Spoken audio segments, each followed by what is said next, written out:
Thank you, Deputy Speaker.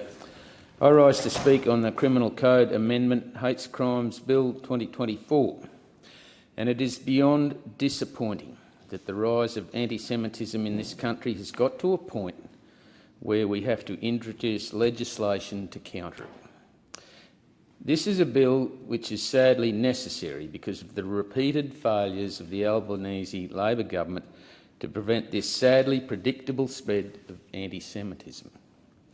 This all stems from weak leadership from the Prime Minister and by the Labor government in general.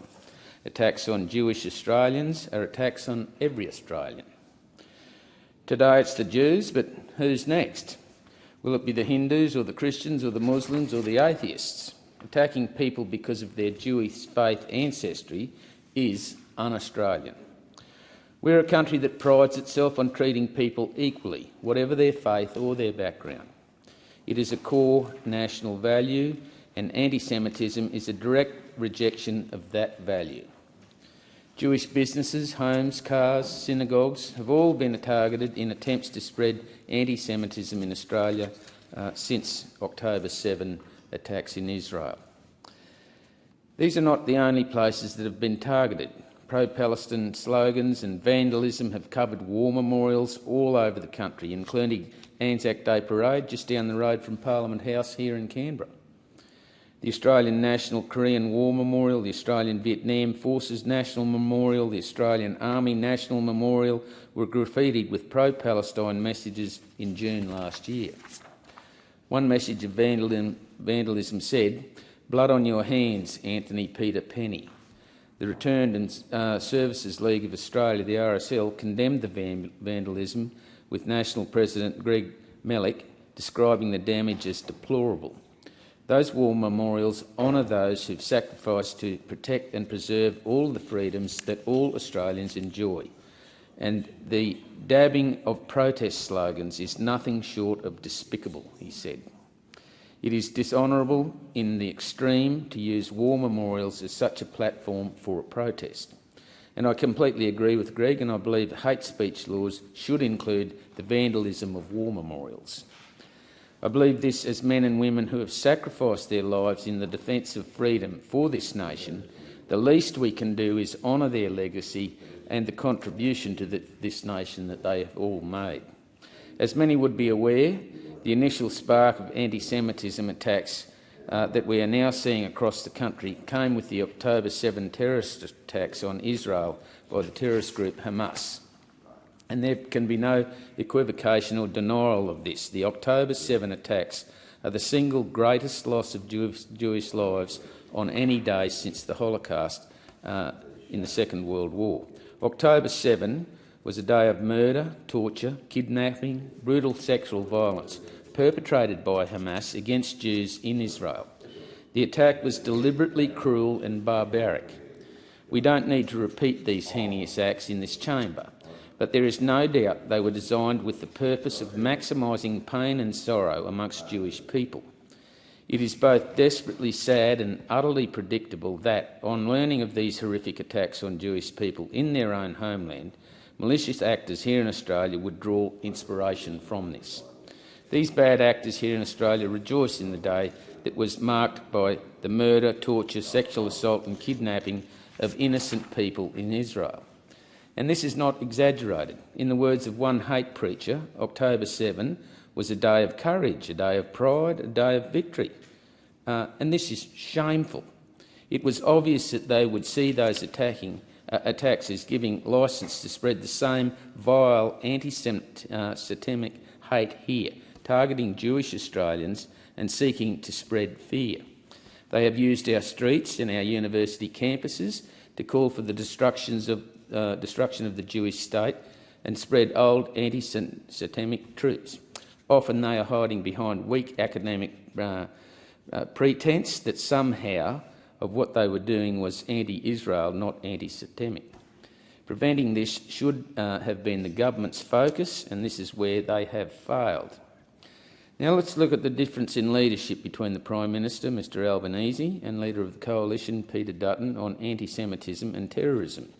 Australians look at the Prime Minister to set a tone of national response to a crisis. and he could have and should have made clear through his actions from the very beginning that those who sought to spread anti-Semitic attacks would feel the full force of the law. He could have and should have been clear right from the very beginning about the scale of the horror inflicted by Hamas, and that is what Australians stands with its long-term friend and ally of Israel. He could and should have used our laws and our police forces to clamp down on those who sought to weaponise the Hamas attacks for their own hateful purposes here in Australia. Instead of decisive action, we saw a false equivalence from the Prime Minister and from the Australian Labor Party. For months we had Labor ministers who couldn't acknowledge domestic anti-Semitism without mentioning Islamophobia, as if one would offset the other. This was at a time when we had a nationally unprecedented rise in anti-Semitism. We had angry mobs standing outside the Opera House chanting death to the Jews. We saw Jewish shops being vandalised, Jewish students being harassed, and gangs roaming in places like Caulfield, hunting for Jews. The Prime Minister could only talk about anti-Semitism and Islamophobia together, almost as if acknowledging anti-Semitism here at home would somehow diminish the experience of the Australian Muslims. Acknowledging Jewish Australians' experiences of anti-Semitism does not diminish the experiences of Muslims here in Australia. Neither has a place in our country, and both should be condemned. At the same time, we are responding to an unprecedented wave of anti-Semitism here in our country. However, when we are seeing armed guards outside Jewish schools, it is appropriate to focus on anti-Semitism. The Prime Minister did not do that, and his failure to do so was an indication that he did not take the threat of anti-Semitism seriously. It was a green light for those in Australia who wanted to take things further. We also saw the rolling failure to take decisive action here at home. Anti-Semitic displays were not prosecuted. Anti-Semitic protests were not stopped, and so was anti-Semitic sentiment was allowed to fester. There are existing criminal laws that are meant to deal with these things, like urging of violence against groups defined by race or religion in Division 80 of the Criminal Code. These laws were not used.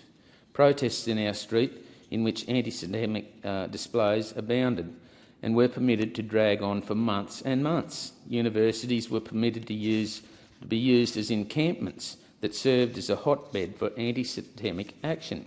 Our human rights institutions were not given focus or direction, nor called to account when they abandoned the Jewish community. The Prime Minister's response was drowsy and disinterested.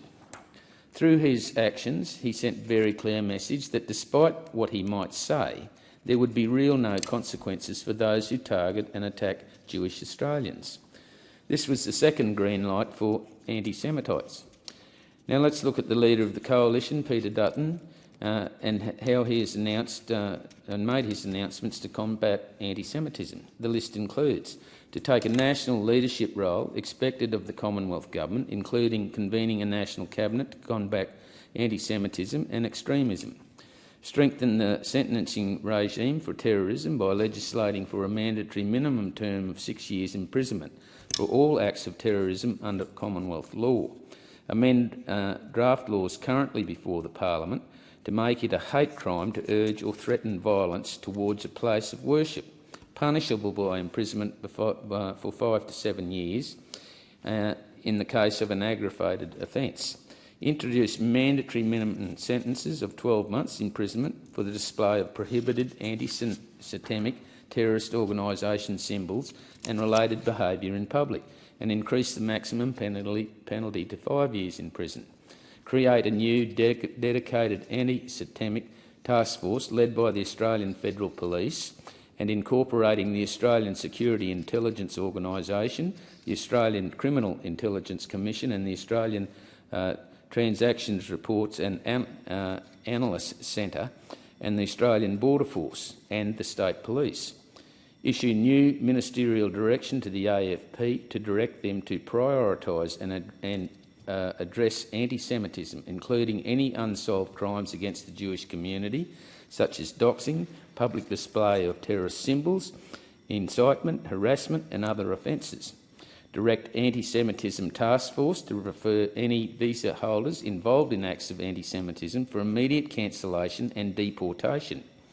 If necessary, amend Section 501, Character Provisions of the Migration Act, to ensure that this anti-Semitic conduct is captured by the law and applies retrospectively for all acts of hatred towards the Jewish community since 7 October 2023 in the terrorist acts against Israel.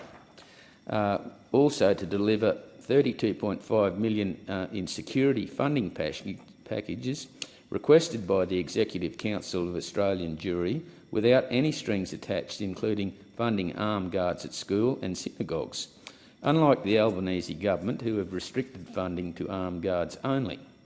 Mr Dutton would commit $8.5 million to see a Centre of Jewish Life and Tolerance become a reality, provide $7.5 million over 3 years in additional funding to Crime Stoppers to enable this. Deputy Speaker, this is what leadership looks like. Peter Dutton and the Coalition are committed to stamping out anti-Semitism, and that's what we intend to do should we become the government at the next federal election. Thank you.